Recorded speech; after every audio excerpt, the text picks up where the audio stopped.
Good afternoon, everyone. Welcome to our community spotlight. This is the second week. My name is Olawumi Akiwumi. I am the director of Hibernian Hall. I want to basically say thank you all for tuning in and watching our podcast. It's called the Community Spotlight. We have about three beautiful women that's going to be on with us, discussing more about who they are as artists and what their affiliation with Hibernian Hall. The three ladies I'm going to start introducing and give a little background of their bio. So we have Stephanie Marson. She is part of our HH Play Reading Writing Lab, part of our big cohort. About Stephanie, she's currently a theater arts teacher and a member of Our Place Theater. She mostly recently performed in Broken, Healed, and Holding On at a Gloucester stage company. In addition, she performed in many plays, including Lysistrata, Walker by Derek Walcott, and Blues for Alabama Sky, to name a few. A little background on her TV credits include Slavery and The Making of America. Short film credits would include Sexy Bully. Web series credits also include The Halls. Thank you, and stay tuned as she comes on and gives some highlight about what she got going on in her life and table. Now we want to bring in Fabiola. Fabiola is also part of our cohort, and she basically is a playwright and actor. She was part of the Creative City Grant recipient through the New England Foundation for the Arts in 2018, where she founded Teens Write, which is a program for teenagers where they're doing writing, reading, and investigating theater everywhere. She currently is a high school teacher, theater arts educator in the city of Boston. And she's written a number of plays, to name a few: Haiti, Sherry, Final Verdict, Instinct, Ice Cream Bucket List, Date Night, Surprise, and Chicks Mas, and a number of few. So I'm sure when she comes on, she'll explain a little bit more about herself and share a little bit along with you all. We also have Thelma Hilton Pierce, who's also part of our playwriting cohort. About Thelma, she's also a playwright, an actor.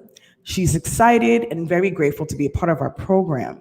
And so as she's written a number of plays herself, we can basically name a few, called Unpacking the Past, which is presented during the Women of Color Festival at the Gloucester Stage Company around February 2020, which that was directed by Miss Jackie Parker, who was our instructor for the program.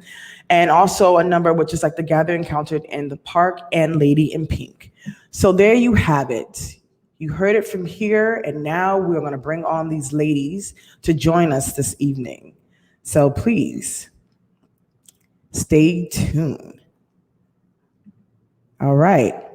Hi, Stephanie, Fabiola, Thelma. Hello. Welcome, everybody. Hello. Yes, welcome, welcome. All right. This is awesome. We're all set up here, ready to go. I'm just going to do a temperature check. How's everybody doing today? I'm good. Can't complain. Won't complain. All right. Well, ladies, you look lovely. Thank you for joining me this afternoon on our community spotlight here at Hibernian Hall. As I was saying earlier, this is basically a conversation where we're just going to, just talk about ourselves. And me as the host, I'm basically bringing you guys on because we have a playwriting lab cohort that's going on at the moment, and we're just about to end this week as our last working session. So I'm very excited, and you guys are all talented. Each of these ladies have written a short story play, and they're going to be sharing with us soon. And we'll talk more about when we'll be premiering the playwriting festival. So right now, we'll go around in a circle. I don't know how it looks on your screen, and I'll have you guys just go more in depth about yourself. So Stephanie, I'll start with you. I gave a little brief summary about yourself, but go ahead, tell our supporters who you are and, My name is Stephanie Marson. I am a Boston Public School theater arts teacher. I am part of the playwriting, Hibernian Hall Playwriting Lab, Jackie Parker. I've been with Our Place Theater Company, which Jackie Parker is our artistic director. I've been with her, probably one of the veterans for 20 years. Uh, she taught me a lot about acting and helped with playwriting over the years and directing. And so I've done a few film, you know, plays, things of that nature. And I just, I love acting. I love teaching acting to students, high school students at EMK, Health Careers Academy. Thank you. All right, Fabiola, you can go ahead and, join right in. Sure thing. So my name is Fabiola DeCias. I'm primarily a playwright, but I also dabble in a little bit of acting here and there. I am also a high school arts educator for Boston Public Schools. I've been writing, I would say, since I was young, but like in terms of making it a career path, that's only within the last 5 years or so.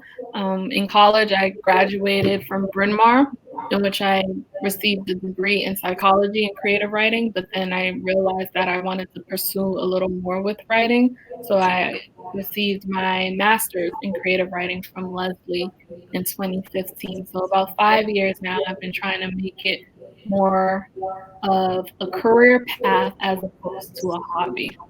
Nice. Thank you. Thank you. Ms. Thelma Pierce.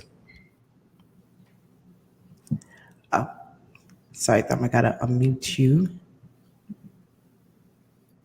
There we go. Okay. My name is Thelma Hilton Pierce, and I am a retired person from Boston Public Schools. My last position was an assistant director for related services. My background is in speech language pathology and reading. So that basically for 43 years, I was working for Boston Public Schools directly, and for the last 2 years, I've been consulting for Boston.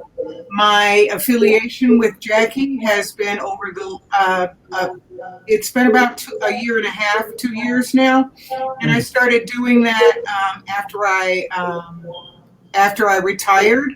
I love it. I did a lot of things when I was in college, and have been writing all along.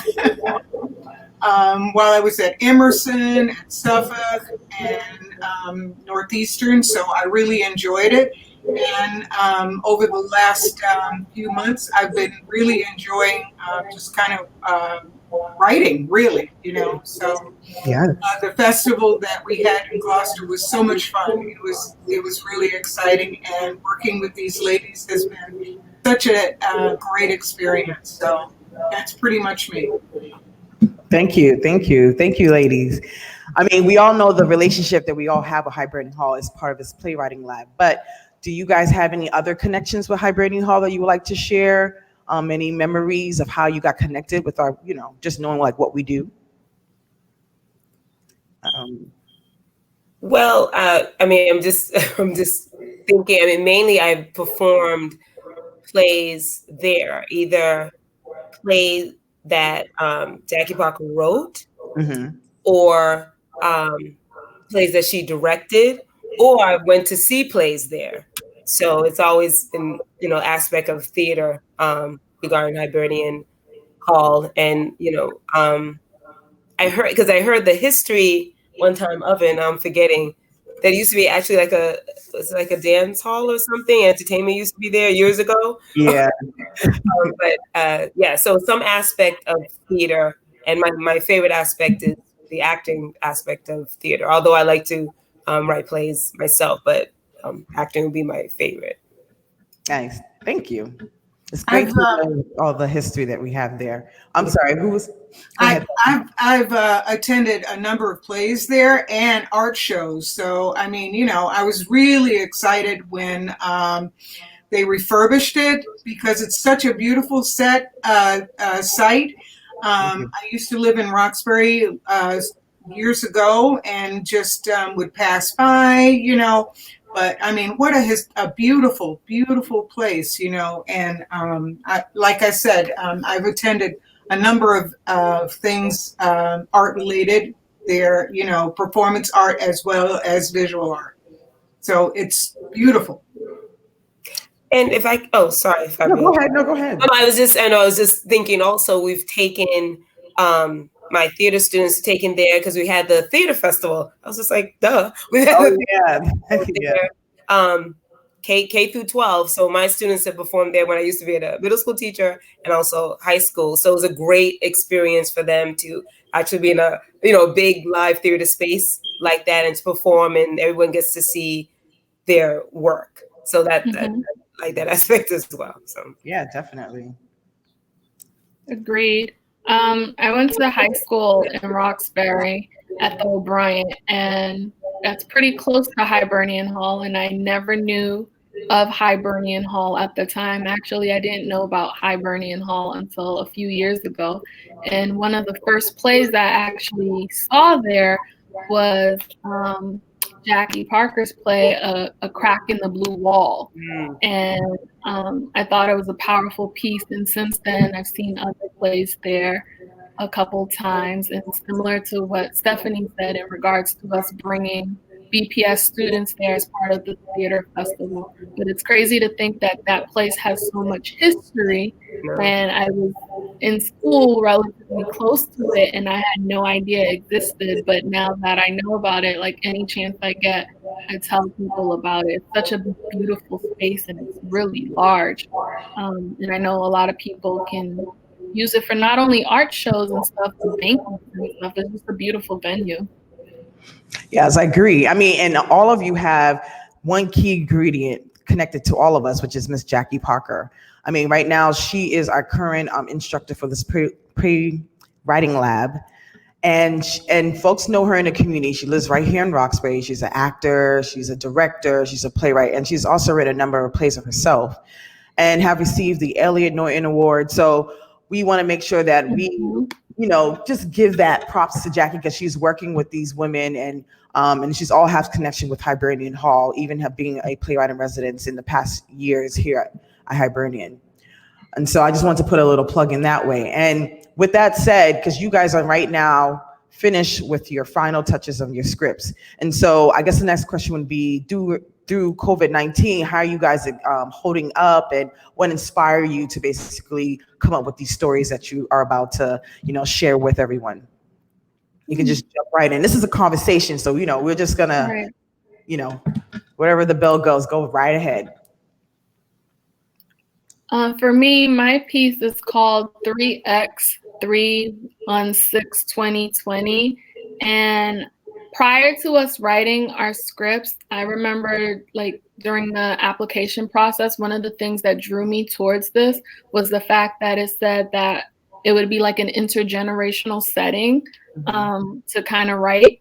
And as a Black female playwright, a lot of times the spaces that I'm in, there aren't people that look like me in terms of race, but then also in terms of gender, there's not that many females, or I like to consider myself young, so then I don't necessarily see young people as well. So I was really excited to see that it was like an intergenerational piece. And I remember the first week when we were talking, because COVID had hit us, and the idea and the plan was for us to be at Hibernian Hall to do all of this, but due to everything that's going on, we had to get acclimated with virtual meetings online using platforms such as Zoom and stuff. And so then we kind of had a conversation with Jackie, and she kind of indicated that it would kind of be great if we could kind of put that in our pieces.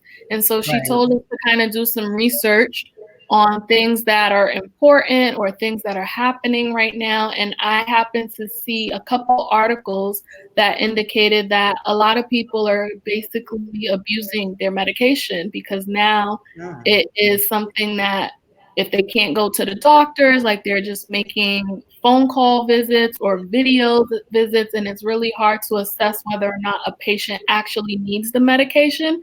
And just to be on the safe side, the doctor just prescribes, and then sometimes when they prescribe, it's 90-day supply, so they don't have to continuously go to the pharmacy. And so my piece focuses on an elderly woman who has her granddaughter with her, who's staying with her to kind of help her because she had fallen, and so they are supposed to be serving as companions to each other. And her granddaughter is dealing with all types of stuff in terms of school being online now. Don't get too much. Don't get too much now. Okay. And so it kind of talks about this medication situation and the idea of maybe abusing medication in this time period. And sometimes people not necessarily knowing how to cope with what's going on and using that as a coping mechanism. Okay, thank you. Piggybacking on what Fabiola said in terms of like the intergenerational, I like that idea. And my piece has 3 women in it: mother, older sister, and a younger sister. It's called The Perfect Man, and don't want to give too much away to anything, but one thing I was glad to be accepted into the playwriting lab, because I act. So when a script is really good, I love it. I can get into it as an actress. And so I really want to try to develop my skills and for another actor to get into my script, because the characters speak to them. Mm-hmm. It's just, and right now it's just easier to write me being the one as a woman. And the idea of conversations that siblings can have, mothers and daughters having, finding the perfect man, if you will, and try to develop that. And we all are flawed, and then you'll see further when you guys get out there to actually see it on the virtualness of this all. And kind of difficult for me because I love live theater acting and being on an actual stage. So I totally understand. With a capital A to this all, but we're human beings and we adapt to all things. So exactly, we got to adapt to the change. Just gotta do what we gotta do. So. Thank you. Thelma? My play is called Reality Check, and it involves 3 females, again, intergenerational, a grandmother, a young single woman who is working at home, as well as teaching her daughter at home, homeschooling her daughter, and also her mother. So a grandmother, a mother, and a young mother. So how each of them are dealing with their situation, given the fact that COVID-19 has hit. So not giving away anything else, but that's essentially what the whole premise is. Thank you. Mm-hmm. And so moving on to our next question. So what is something you learned in the last year that you wish you knew when you started your career, or, started just doing the art that you're in now? I know, I like that. Gets you thinking. Oh, I don't know. Maybe for me, what I learned now is, it's always good to be a multifaceted person, and then just because something happens, it's like, it feels like it's the end of the world, but being able to have access to different things and learning more about technology, I feel like it's very helpful, because if you're not, tech savvy with Zoom meetings and knowing how to go in, even this platform that we're on right now, like just being able to educate yourself constantly. So I feel like that's something I am learning as I'm taking the time off now, is to just learn everything I can to perfect. Even using this is more to help with public speaking and being able to connect with people who you really care about. So I guess for me, it's really more of a self-reflection time to, because I love to get out and do things. I'm like, go to the gym, go to the this, go to the that. Right. I haven't been able to do that sort of thing. What I do miss is the connection with people, the personal connection with people. So as you said, it gives me another layer of how I can connect with people. I've been doing a couple of virtual things with family and friends. It isn't the same, but at least it is a connection. So self-reflection, and I've been making masks for people. So, Oh, nice. See? that sort of thing. Keep Sewing. Yeah. Thank you.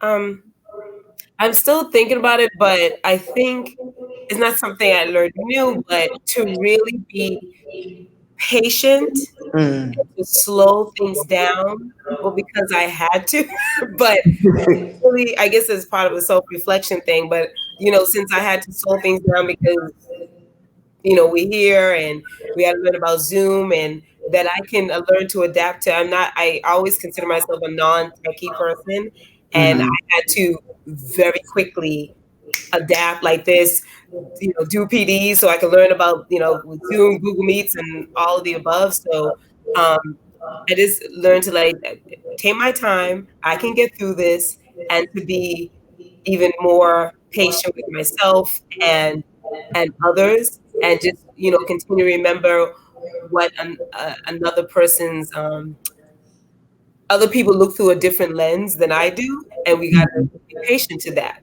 because they may not have the same eyeglasses on, if you get what I'm saying. Yeah. We have to be wary and be patient. Thank you. I think for me, going on what Thelma said with the self-reflection, that has definitely been key. I've also been getting to know myself a lot more. I'd like to think that we are constantly evolving and constantly maturing.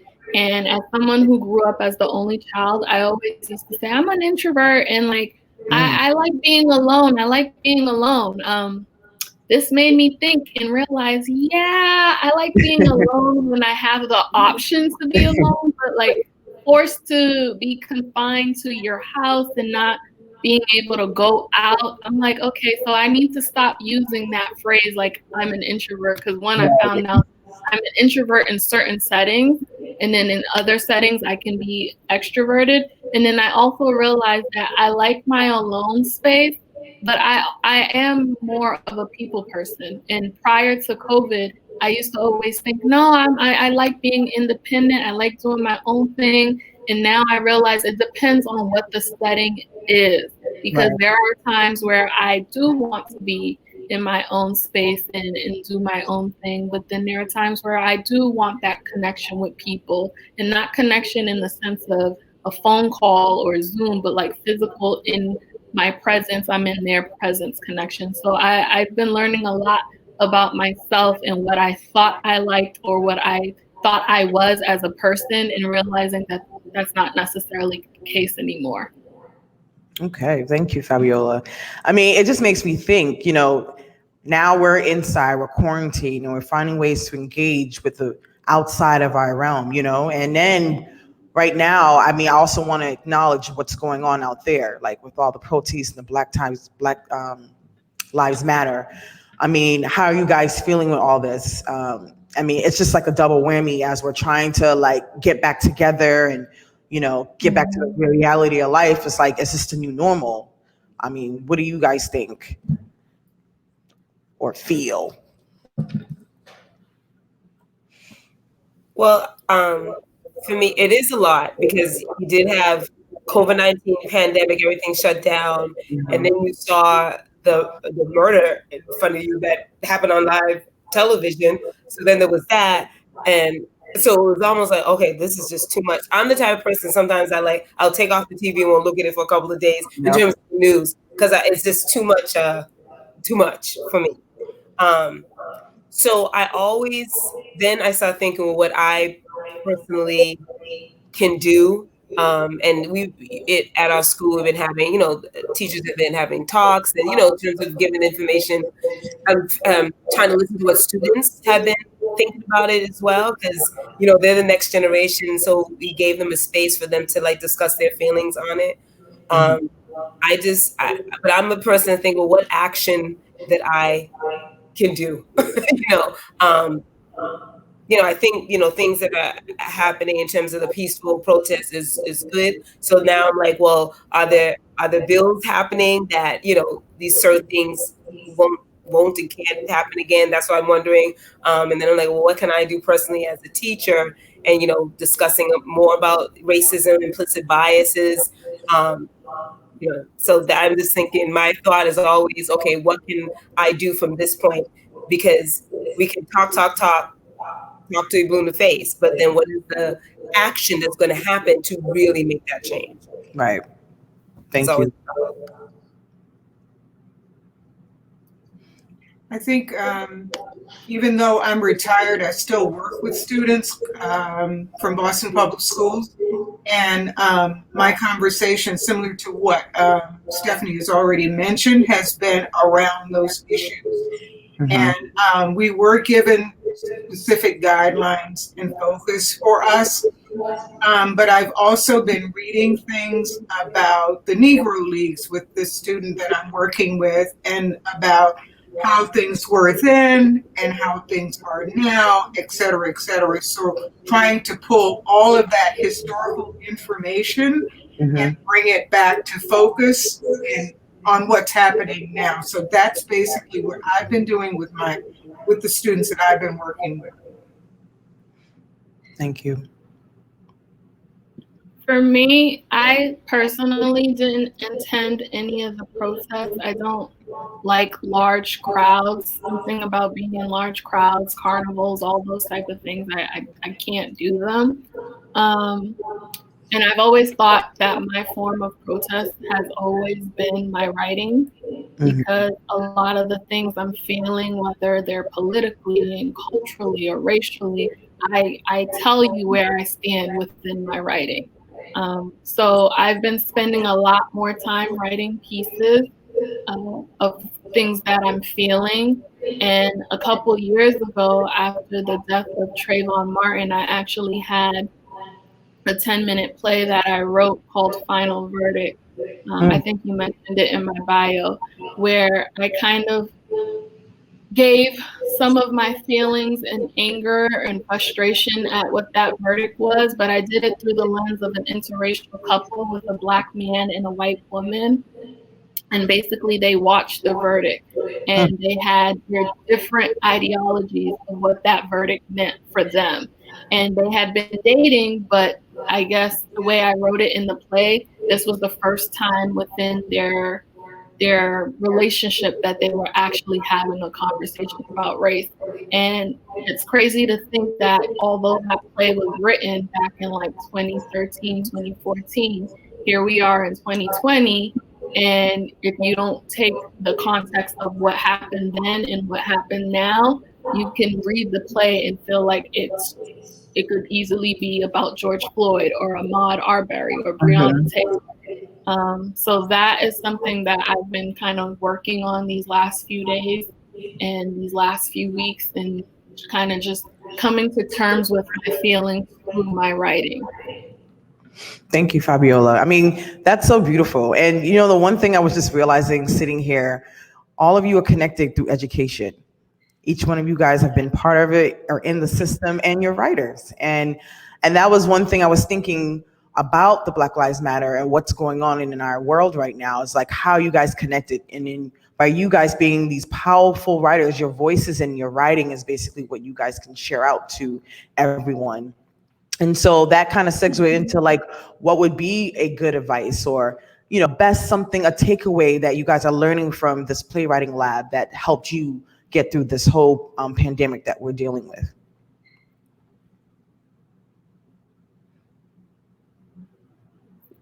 I think community. Like I said earlier, in realizing that I don't like being as alone as I thought I used to. The meetings on Tuesday and meeting with all these beautiful women and talking about our writing and playing theater games in whatever format that we can through Zoom. Right. That little moment of community was always something that I cherish, and I actually am like, what am I going to do on Tuesdays now? Like, this is done. I think community is my biggest takeaway from everything that's going on. making sure that you have the time to spend with friends and family and you're connecting with them, even if you can't have a 10-hour-long conversation, just picking up the phone and texting someone and letting them know you're thinking of them, because you never know what tomorrow might hold. So just making sure that the people that you love know that you love them, and just reaching out and spending as much time as you can in whatever facet that you can. I love what Fabiola just said.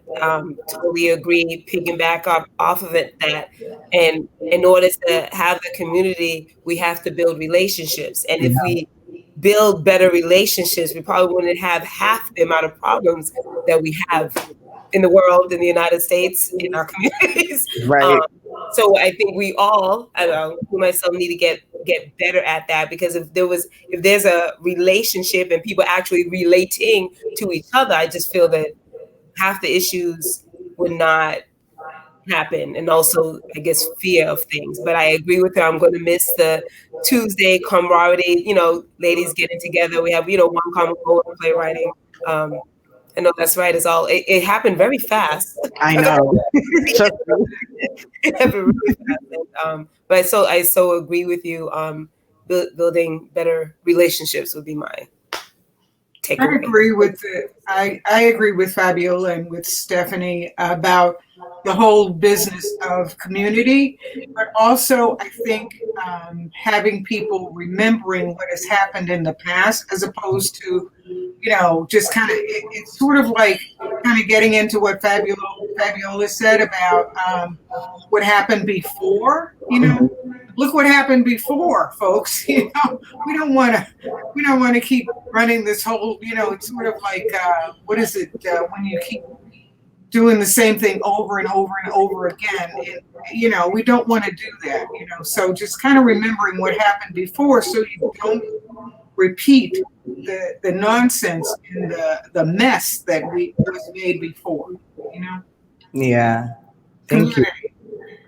Community, yes, that's definitely a big thing. I mean, how do we strive? How do we survive? I mean, sometimes we feel like we want to be alone and just be to ourselves. And then when you feel like you're missing that piece, and then when you're forced into it, it does make all of a difference. And that's what I'm experiencing too. I'm like, I miss being in the office. And then even though sometimes it could be a little distracting, but it's like that piece of the distraction is part of you. So now it's like, okay, now how is my story going to end?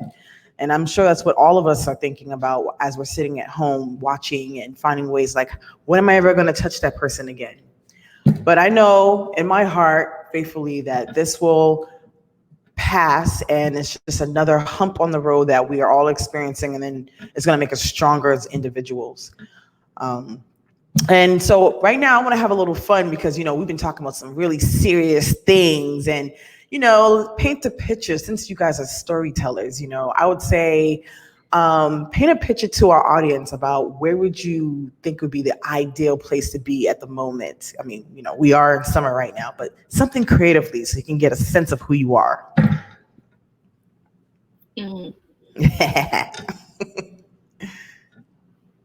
I'm of the Haitian descent. And my place that I would paint a picture for you all would be in this place called Jacmel in Haiti. The water is blue. We're on the beach. The sand is just so soft, and just enjoying the wind and the waves of the water would be the ideal place to be right now, if I could.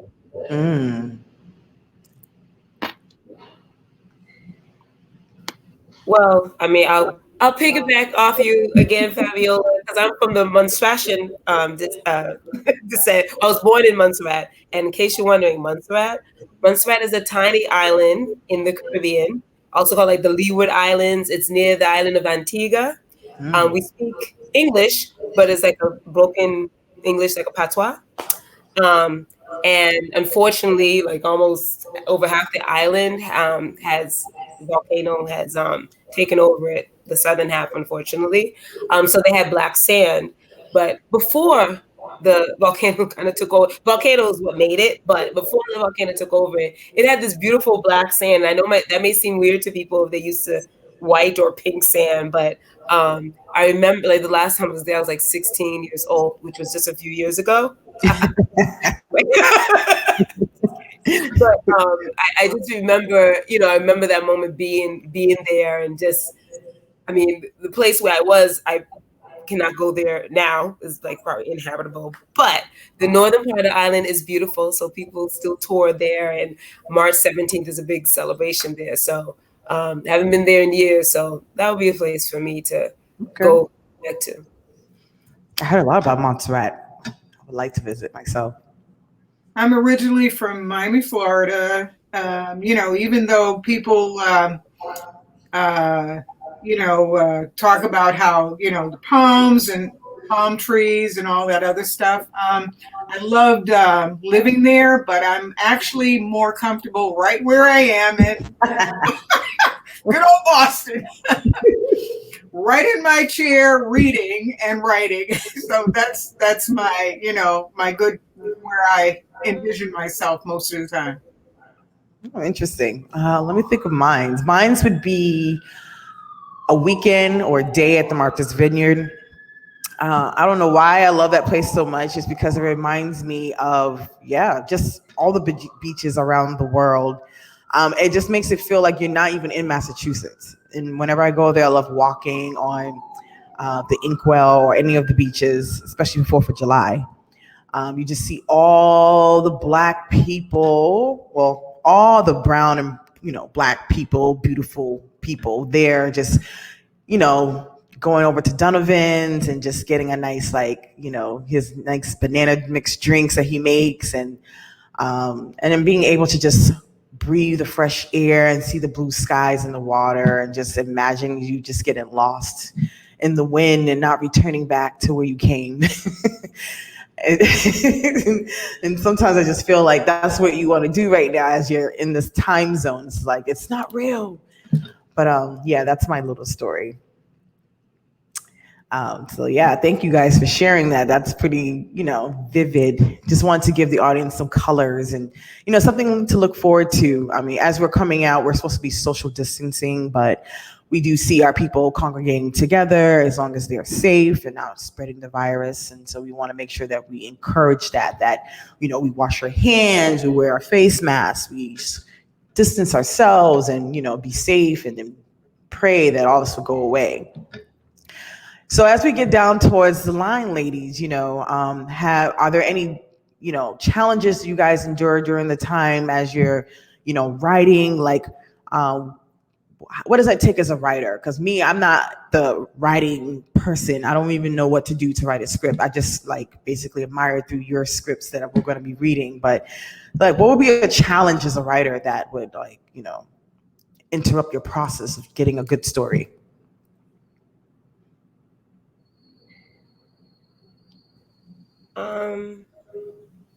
Well, for me, I have a tendency sometimes I have to have the story in my head.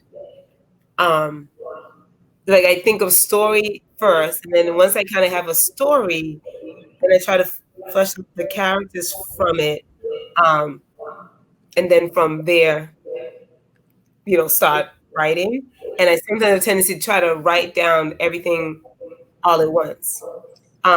But this time with Playwriting Lab, Jackie had us research some things to try to get. And so I was kind of listening to conversation with different Black women and stuff, and kind of hearing the rhythm of their speech, what they were saying, in essence, trying to, make my characters come to life a little more. But it's kind of my challenge is I have to think of the big story first. I don't know necessarily that's the better way, but so it challenged me, having to kind of research first and go through that way first with the playwriting. But anything challenging is good. That's how you learn. That's true. I'm kind of the person that hears voices, so my characters speak to me. For this particular project, I had about 6 different scripts.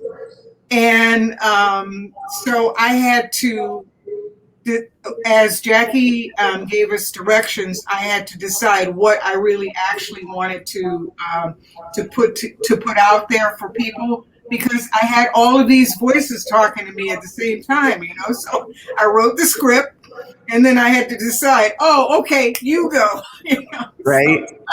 So that's kind of how I do it. And when I write like I have to bullet straight through, you know, get these voices out there on the paper, and then walk away, and then come back and revisit it. Mm-hmm. That's basically my process. Thank you. One of my challenges is always finishing the script. Like, and when I say finishing, I tend to write a lot, but if I don't have deadlines, like in grad school when there were deadlines, even if the piece wasn't finished, it was finished for the deadline. Whereas now that I don't necessarily have deadlines, I haven't gotten commissioned to complete any plays yet. But in terms of me writing something and saying, okay, this is finished now for me to kind of submit, that's always a challenge. I'm constantly rereading, rewriting, revising, and I never am satisfied with it. Like even this RX 316 2020, we had to do a couple drafts, and I changed a few things here and there, but I'm sure after I've seen it with actors and like watch it, I'm sure I'll probably go back and revise or edit certain things. So I know that's usually a challenge for me. And I've heard a couple other people say that their plays are never finished per se. Mm-hmm. They've just completed it to show or for an audience to view, but it's not a finished script. It's just completed for now. Like a business plan. Gotcha. Yeah. Yeah. I get what you're saying. Never finished part, because it always gives you room to keep working, unless you just change the actor, change the voice or the sound of how it looks. And it's good. I thank you for sharing that. It gives us an idea to look in the lens of a playwright and see how you guys have a process of putting things together. Because some people, I feel like, you know, when they come into the theater, they're like, wow, this production is awesome. It's brilliant. But then it's like, do you understand the plan and process of putting on, like just having words down on a paper, then having the script edited, then having it published, and then finding actors, and then a musical. It's like being all this and learning step by step how everything works. It's amazing. And then when you see the finished product, you're like, wow, I did this. And it's like, this is my story. And I'm sure that's the journey you all are, you know, going towards, or it could just be something that you just wanted to do and just, you know, share the light to everyone. So I thank you guys for putting yourself out there and continuing to do the work that you do. Right now, we should just share what projects you guys are each working on. As you all know, Hibernian Hall, we're creating platforms for you all to just be great and be who you are. So yeah, we just want to hear like what projects you got coming up next besides the Playwriting Lab, you know, festival that you guys are putting together. So.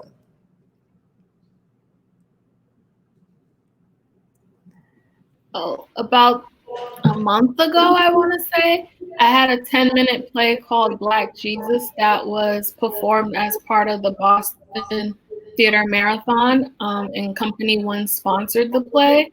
And through that, it was supposed to be produced at the Boston Center for the Arts, but because of COVID, they ended up doing Zoom editions of each of the play, which I think actually benefited in some sense because it wasn't just geared towards like Boston, because not everyone could make it to the theater on that one day. So I had a couple people that tuned in, and actually someone tuned in from Mississippi and saw it. And now they reached out to me, and we're in the middle of talking about licensing it so that it could be produced in Mississippi. So that's something that's exciting that's coming up. And then a few days ago, like sometime last week, I started working on a new piece because my background is in psychology. I wanted to do child psychology and counseling. I have a piece after everything that's been going on. We hear a lot in the news about our Black brothers getting murdered, unfortunately, due to police brutality.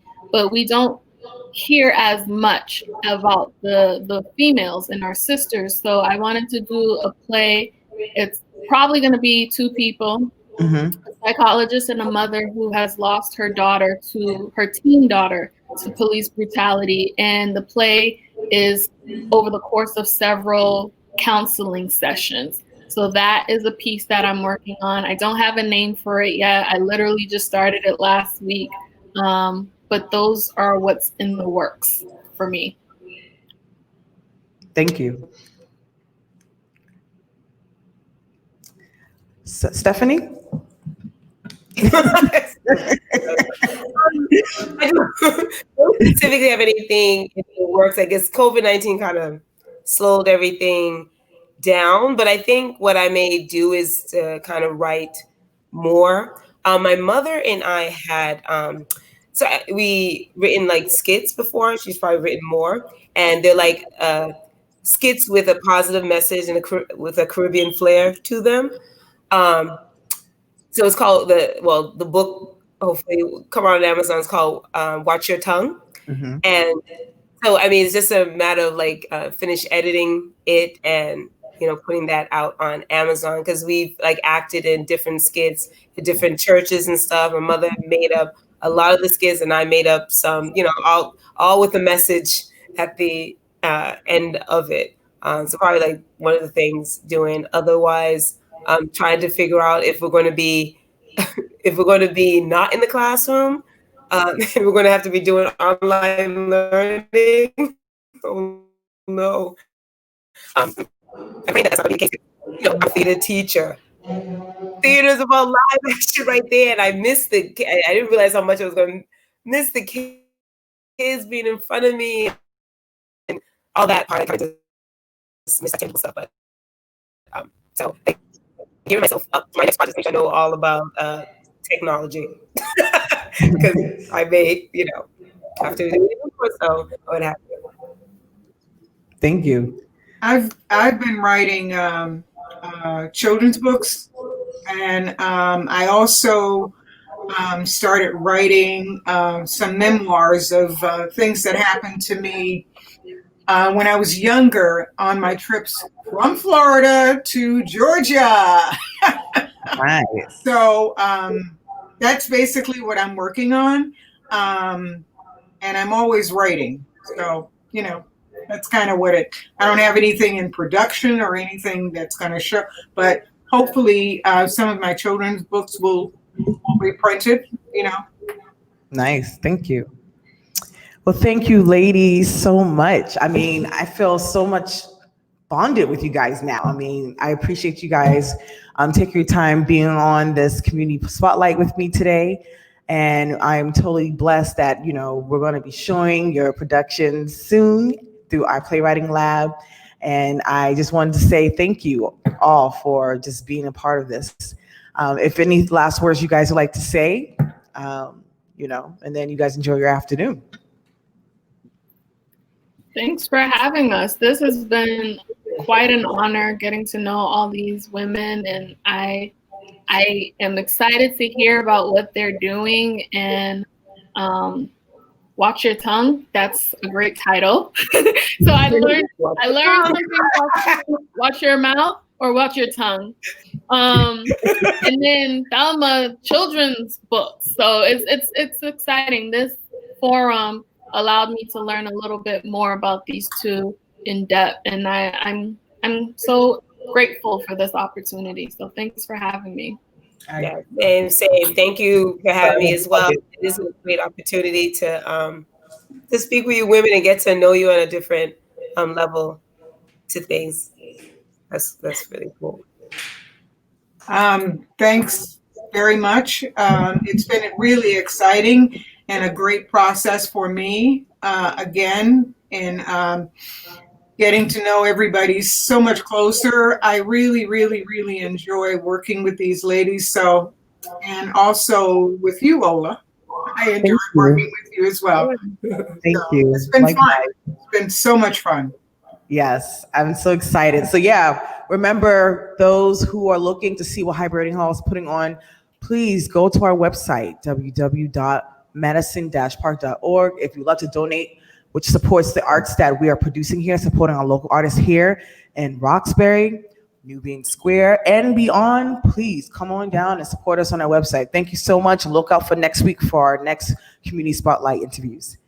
All right, have a good day. Thank Thank you. you.